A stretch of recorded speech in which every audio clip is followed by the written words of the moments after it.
Bon lundi tout le monde, Karen Larocque, Simplement Humain, est avec nous pour cette chronique très appréciée. Karen, qui, vous le savez, a été psychologue plus de 17 ans, elle est formatrice conférencière maintenant. Bonjour Karen. Bonjour Stéphanie. Toujours un bonheur de te retrouver avec nous. En début de semaine, ça nous fouette les sangs, on dirait, là. Ça nous motive justement à prendre ces outils-là, ces trucs que tu nous partages, puis à les intégrer à notre quotidien pour prendre soin de notre santé psychologique. Et là, cette semaine, tu avais envie de nous dire que il y a un proverbe qu'on dit souvent que c'est pas la destination qui importe, mais le chemin.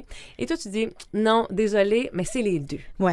En fait, les deux sont vraiment importants pour qu'on soit vivant dans la vie. En fait, c'est que dans ma vie, c'est important que j'ai du fun dans le chemin. Oui. Il faut que le chemin soit agréable.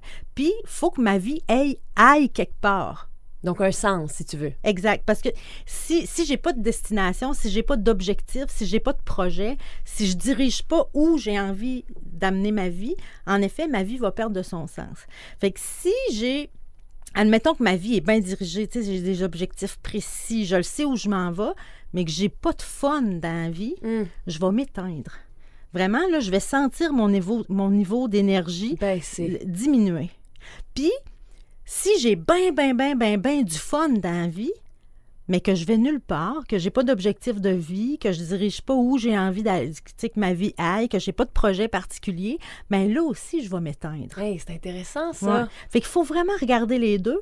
Quand, dans le fond, là, c'est quelque chose qu'on peut faire. Les moments donnés dans nos vies où on sent que notre énergie abaisse, bien, on pourrait s'asseoir puis se demander ces deux questions-là. Tu sais, ça demande pas de faire une grosse thérapie. Non.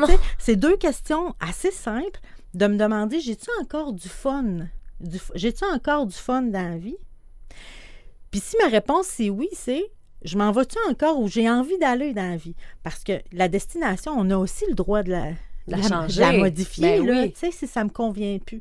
Fait que dans le fond, faut que comment je pourrais dire, faut que le train de ma vie aille à quelque part, puis il faut que j'ai du fun dans mon train. Puis s'il y en a un des deux qui tombe, bien, c'est sûr que je vais commencer à m'éteindre, puis je vais le sentir dans mon niveau d'énergie, puis que ça va diminuer. C'est donc bien simple, en théorie. Ben oui. Mais en pratique, c'est pas plus compliqué que ça non plus. Bien, en fait, c'est qu'il faut prendre le temps. Ouais. Il faut prendre le temps de s'arrêter. C'est facile de rentrer dans la routine, puis dans le fond, c'est facile de prendre le train de banlieue, de s'asseoir, puis de se laisser aller là-dedans. Ouais, c'est ça. Mais tu nous as parlé de l'inconfort récemment, comme quoi c'est important d'oser aller là-dedans, justement, pour continuer de s'épanouir en tant qu'être humain. Oui, si on veut pas s'enliser, puis si on veut pas devenir un mort vivant, ouais. Si on veut rester un humain qui est vivant, puis qui a de la drive dans la vie, bien, il faut de temps en temps s'arrêter puis se poser des questions. Ça veut pas dire de tout le temps être en train de se questionner puis de se demander où va ma vie et tout ça. Mais quand on sent que, dans le fond, c'est écouter les signaux. Quand je sens que mon énergie abaisse, prendre le temps de m'asseoir puis me demander, j'ai-tu encore du fun dans mon train? Puis mon train, ça va-tu encore où ce que j'ai envie qu'il aille? C'est quoi? J'entends certains gens qui nous écoutent penser puis dire, ouais, mais c'est fatigant, ça, être toujours en train de se dépasser puis se demander puis tout ça, mais en fin de compte, c'est pas plus fatigant qu'arriver à un épuisement, en fait. Ben non, mais c'est ça. C'est vrai qu'être en santé psychologique, c'est de l'ouvrage. Oui.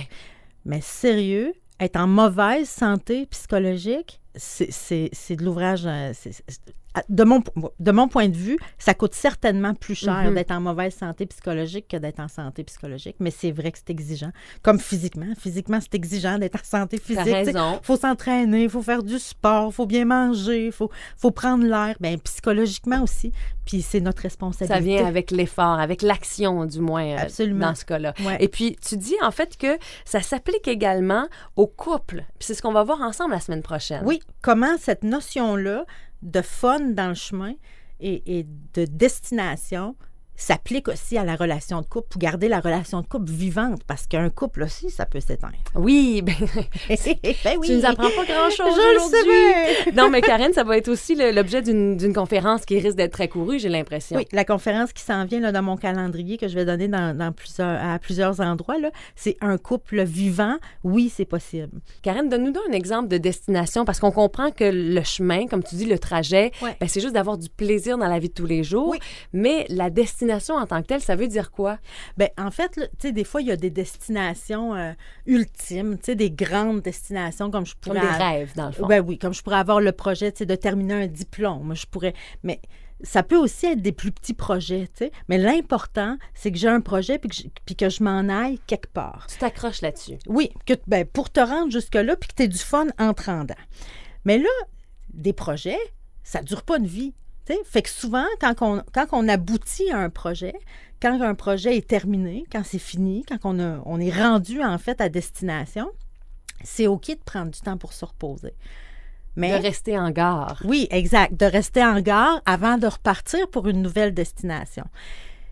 Mais si je ne repars pas pour une nouvelle destination, je vais ressentir aussi mon énergie qui va tomber.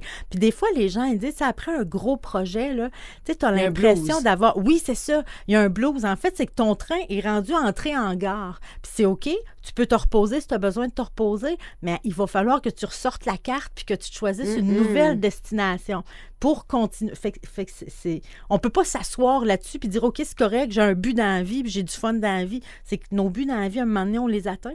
Puis quand on arrive là, il faut en choisir des nouveaux. Mais il faut toujours être en train d'avoir une destination. Sinon, on s'éteint. En mouvement, finalement. Exact, c'est ça. Le mot-clé de la journée, vitalité, c'est ce qu'on veut garder avec le chemin et la destination observée. Merci beaucoup, Karen. Ça me fait plaisir, Stéphanie.